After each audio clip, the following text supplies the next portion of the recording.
একই জমি কিন্তু ফসল আলাদা, ধান চাষ নাকি শাকসবজি? চাষিদের চিরচেনা এই প্রশ্নের উত্তর খুঁজতেই আজকের এই ভিডিও।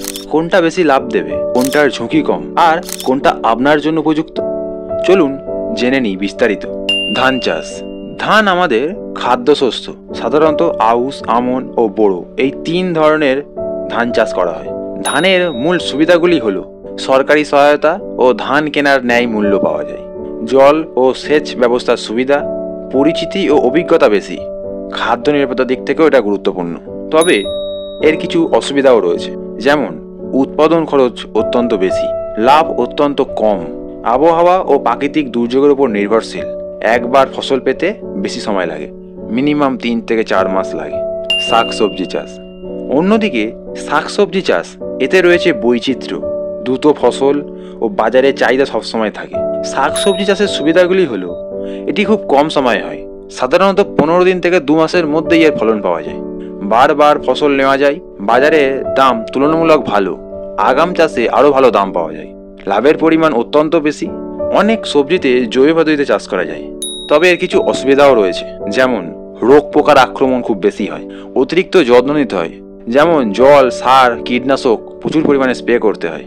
বাজারে অতিরিক্ত সরবরাহ বেড়ে গেলে দাম হঠাৎই কমে যেতে পারে এবং পচনশীল হয়, খুব তাড়াতাড়ি নষ্ট হয়ে যেতে পারে, তাই সংরক্ষণ করা অত্যন্ত জরুরি। আর এটি চাষে খুব বেশি শ্রমিকের প্রয়োজন হয়।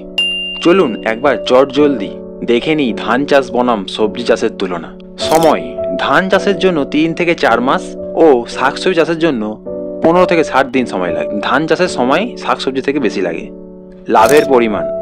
ধান চাষে মাঝারি পরিমাণ লাভ হয়, তবে শাকসবজি চাষে তুলনামূলক বেশি লাভ হয়। খরচ। ধান চাষ খরচে মাঝারি থেকে উচ্চ পরিমাণে খরচ হয়, কিন্তু শাকসবজি মাঝারি পরিমাণ খরচ হয়। ঝুঁকি। ধান চাষ আবহাওয়ার উপর নির্ভর করে এবং আবহাওয়ার উপর নির্ভর করেই ফলনটা পাওয়া যায়, তবে শাকসবজি চাষে আবহাওয়ার থেকেও রোগবালাই বেশি ঝুঁকি, বাজার দরের হঠাৎ পতন খুব ঝুঁকিপূর্ণ হতে পারে। ধান চাষের জন্য পরিশ্রম মাঝারি প্রয়োজন, তবে শাকসবজি চাষের জন্য পরিশ্রম বেশি প্রয়োজন এবং শ্রমিকের প্রয়োজন বেশি।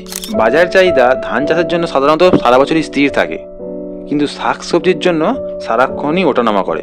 তাহলে আপনি কোন চাষটি করবেন? যদি আপনার জমি ছোট হয় এবং দ্রুত আয় চান, তাহলে শাকসবজি চাষই লাভজনক।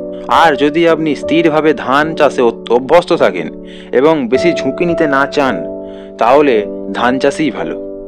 তবে সবচেয়ে বুদ্ধিমানের কাজ হলো মিশ্র চাষ, কারণ একই জমিতে বিভিন্ন মরশুমে ধান ও শাকসবজি উভয় চাষ করলে লাভও হবে, আবার ঝুঁকিও কমে যাবে এবং বিভিন্ন দিক থেকে ইনকামের সুযোগ থাকবে। আপনার এলাকায় কোনটি চাষে বেশি লাভজনক কমেন্টে জানান। ভিডিওটি ভালো লেগে থাকলে অবশ্যই লাইক দিন, বন্ধুদের সাথে শেয়ার করুন এবং আরও অতিরিক্ত কৃষিভিত্তিক ভিডিও পেতে চ্যানেলটিকে অবশ্যই সাবস্ক্রাইব করে রাখুন। আর পুরো ভিডিওটা দেখার জন্য অসংখ্য ধন্যবাদ।